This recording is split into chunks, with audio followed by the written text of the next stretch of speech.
जब हम समय की बात करते हैं तो घड़ी की टिक टिक सुनाई देती है।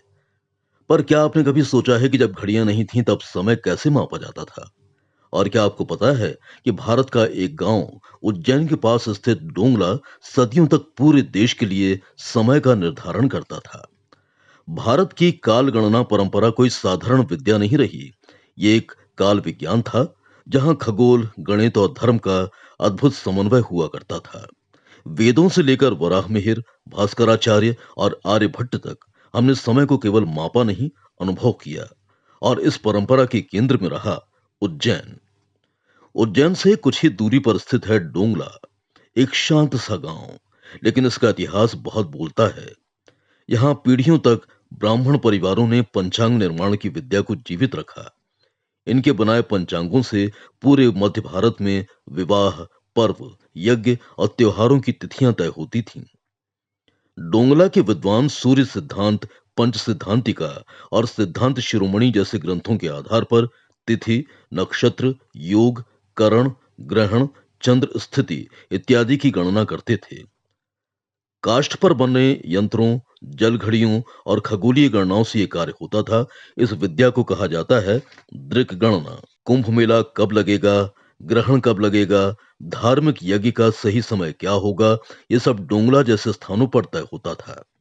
राजाओं का राज्याभिषेक हो या मंदिर की प्रतिष्ठा, इन विद्वानों की गणना ही सबसे प्रमुख आधार बनती थी। आज तकनीक आ गई है, ऐप्स हैं, सॉफ्टवेयर हैं, लेकिन डोंगला जैसे स्थानों की परंपरा अब लुप्त होने की कगार पर है। पंचांगकारों की नई पीढ़ी अब इस विद्या को नहीं अपनाना चाहती। क्या हम इस सांस्कृतिक विज्ञान को यूं ही खोने देंगे? डोंगला को फिर से एक भारतीय कालगणना अध्ययन केंद्र बनाया जा सकता है। सरकार, विश्वविद्यालय और हम सब अगर साथ आएं तो भारत की खगोल परंपरा को विश्व पटल पर फिर से स्थान दिलाया जा सकता है।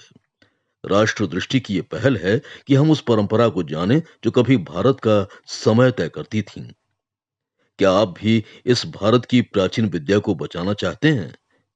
इस वीडियो को शेयर करें और डोंगला जैसे केंद्रों को पहचान दिलाने में सहभागी बने।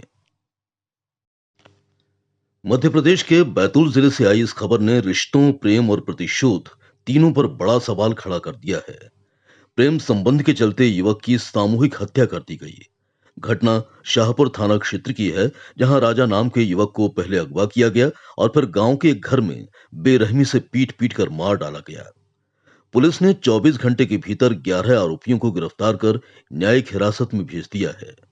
देखिए, संगीता और राजा की प्रेम कहानी कैसे नफरत की हिंसक परिणति बन गई। 4 मई 2025 ग्राम मंडई खुर्द निवासी संगीता नागले अपनी 5 साल की बेटी और प्रेमी राजा घोरपड़े के साथ गुजरात चली गई। पति बलदेव से विवाद और प्रेमी से नया जीवन शुरू करने की चाह। परिवार वालों ने वादा किया, तलाक करवा देंगे, शादी करवा देंगे, पर यह वादा छल निकला। 16 जून को जब दोनों गुजरात से लौटे, तभी भौरा से बस से उतारकर बलदेव और परिजनों ने हमला कर दिया। राजा को जबरन घसीटकर गुरगुंदा गांव ले जाया गया, जहां लाठी, पाइप, बेल्ट और घूंसे हर हथियार से उस पर टूट पड़े। आखिरकार अस्पताल में उसकी जान चली गई।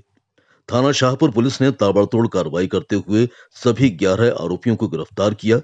एफआईआर में हत्या और साजिश की गंभीर धाराएं दर्ज की गई हैं। बड़ा सवाल यह है कि क्या प्रेम करने की सजा अब मौत बन गई है? और क्या समाज आज भी प्रेम को अपना दुश्मन मानता है?